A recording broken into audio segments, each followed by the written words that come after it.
1000 ஆண்டுகளாக மௌனமாக இருந்த கோவில் இன்று விழித்தது. அவர் ஒரு சாமியார் இல்லை, மனிதனும் இல்லை, அவர் சிவனின் நிழல். ஒரு தூய மனம் தீபம் ஏற்றும் வரை இக்கோவில் இருட்டில் மூழ்கும். அழிவும் படைப்பும் ஒன்றாய் மாறும் தருணம்.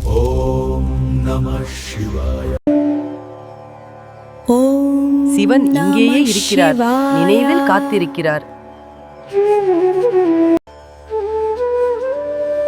காடு இன்னும் அவரின் நினைவை காத்திருக்கிறது.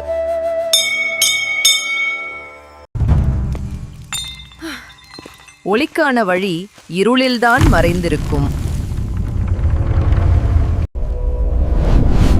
நேரம் சுழல்கிறது, ஒவ்வொரு முடிவும் ஒரு தொடக்கம். சாபம் விழித்தது, நிழல் உயிர் பெற்றது. ஒளி அவனை சோதிக்கிறது, அவர் தன்னை மறக்கிறார். அவர் ஒருபோதும் மறையவில்லை, நம் பார்வை மூடியது.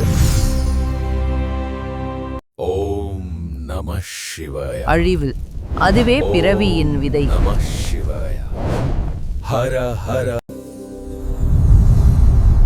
நிழல் வெளிச்சத்தை நினைவில் கொள்கிறது.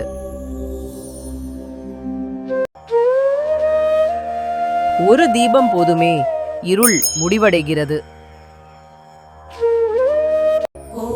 சிவன் எப்போதும் இங்கேயே இருந்தார், மனிதன் நினைவில் காத்திருந்தார். ஓம் நம சிவாய, ஓம் நம சிவாய, ஓம் நம சிவாய, ஓம் நம சிவாய. அடுத்த எபிசோட், அழிவில் பிறக்கும் அவள். அது காளியின் தீ.